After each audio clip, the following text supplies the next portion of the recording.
Tenemos 10 minutos para abrir un debate, un pequeño debate. Si hay comentarios o preguntas, sería fantástico empezar ya. Bom dia. Eu queria começar por felicitar todos os intervenientes, todos os comunicantes pela elevada qualidade deste painel e realmente creio que todas as comunicações suscitam outras questões que merecerão certamente novos aprofundamentos e novas investigações. Eu vou cingir-me a duas delas, porque fiquei especialmente curiosa, começando pela comunicação da Ana Cristina Martins, a quem felicito, porque é mais um contributo dentro de um longo percurso já, dando realmente novos saltos na investigação da arqueologia e também da museologia do património em Portugal.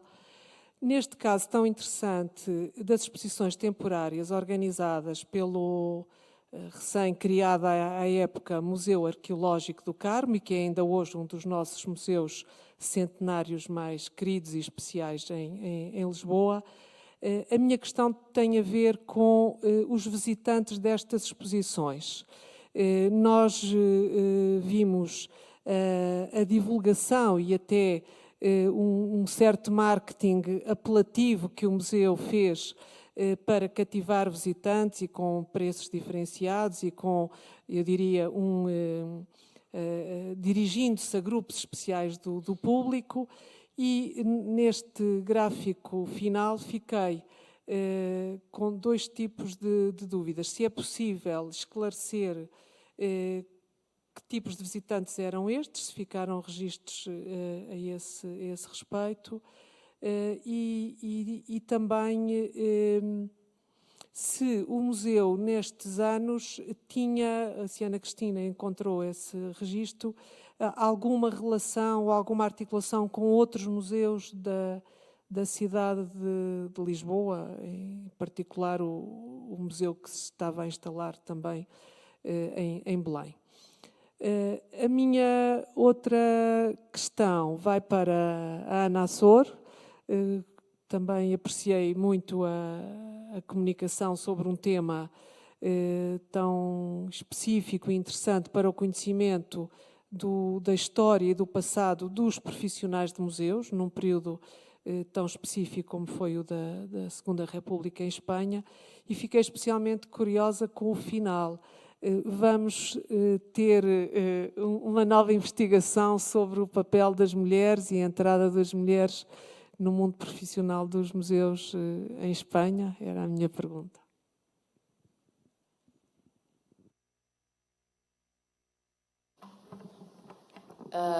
Doutora Clara Camacho, muito obrigada, porque na verdade deu uma oportunidade de fixar este gráfico, sobre o qual haveria muito que dizer e não temos tempo aqui, porque, enfim, ele carece de uma explicação contextual, como é óbvio. São muitos os contextos que estão ali que explicam este gráfico.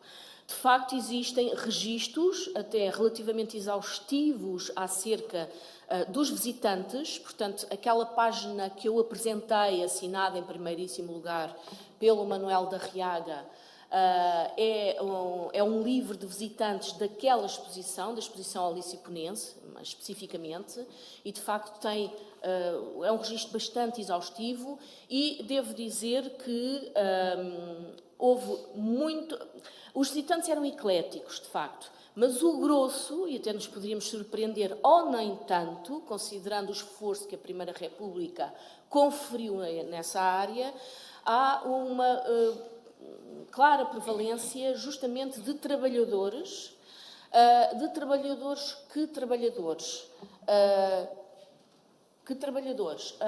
justamente, em primeiro lugar, trabalhadores que pertenciam às indústrias que estavam representadas na exposição através dos objetos que foram solicitados, algumas dessas indústrias e, portanto, no fundo havia a curiosidade de ver, ainda por cima no Museu Arqueológico do Carmo, o produto do seu trabalho. Por outro lado, um grande número de visitantes escolares, portanto, das escolas. Portanto, a Associação dos Arqueólogos Portugueses teve essa preocupação de fazer uma ação de divulgação da exposição junto das escolas da cidade de Lisboa. Portanto, de facto, a exposição foi muito concorrida. Era a primeira vez que Lisboa tinha a oportunidade de ver a história da sua cidade através dos materiais, de diversas tipologias de materiais. Relações com outras unidades museológicas, com outros espaços museológicos. Com o museu, hoje o Museu Nacional de Arqueologia, à época, enfim, pensado e dirigido à época pelo José Leite Vasconcelos, de dizer que o José Leite Vasconcelos era membro desde o primeiro momento da Associação dos Arqueólogos Portugueses, chegou a ser conservador do Museu Arqueológico do Carmo, acumulando com a direção do Museu de Belém.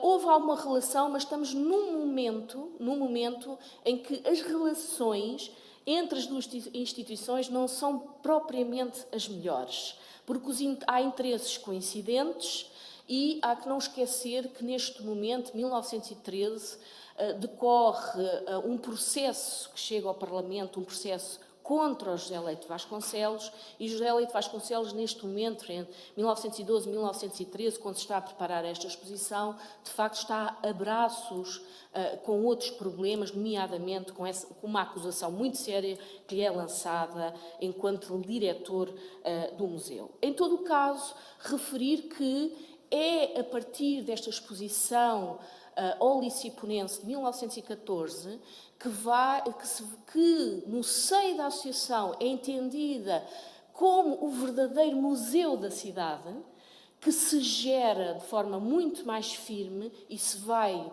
esculpindo a ideia do futuro museu da cidade de Lisboa.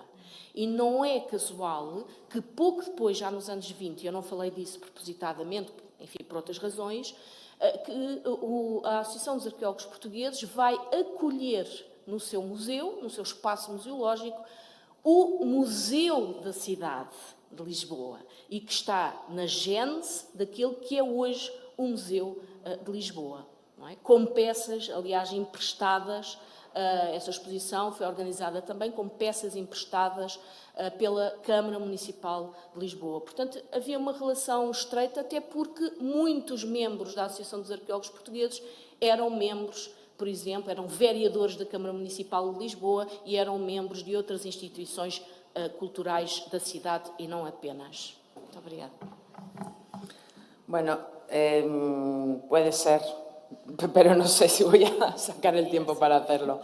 De hecho, hace un par de años, en el 150 aniversario de la creación del cuerpo facultativo, presentamos con Isabel Rodríguez Marco una comunicación sobre Pilar Fernández Vega, que he mencionado, y que fue la primera conservadora de museos de España, aunque la denominación entonces no existía, porque era el cuerpo facultativo, pero sí la primera mujer del cuerpo facultativo destinada a un museo y, por lo tanto, conservadora. Aunque Concepción fue la primera directora, Pilar fue también la primera directora de un museo, no de uno, de 2 museos nacionales. Bueno, sí, me apetecería hacerlo, pero bueno, no solo en los años 40 entraron muchas mujeres en el Museo Arqueológico, pero también en la época de la República está Felipa Niño, que he mencionado, y otras que entraron después, antes de la Guerra Civil. Yo creo que es un trabajo interesante por hacer, ¿eh?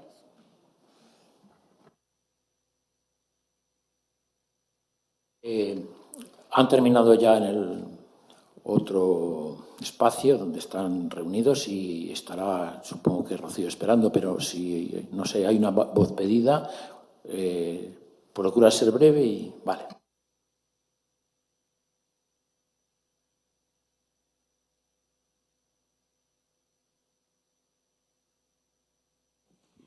Gracias, muy rápido. Bueno, felicitarlos a todos, creo que ha sido mi mesa favorita. Y muy rápido, la pregunta de hecho es para todos. Un poco, ¿cómo se han enfrentado al problema de las fuentes?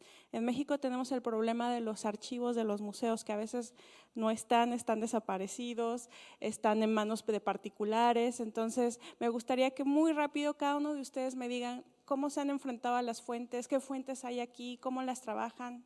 Gracias.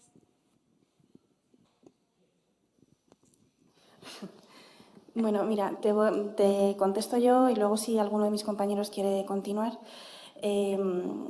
Nosotras que trabajamos en un museo hemos utilizado mucho la documentación que tenemos allí, pero está claro que esa documentación está digitalizada también, o sea que los avances también se consiguen de acceso a través de la digitalización.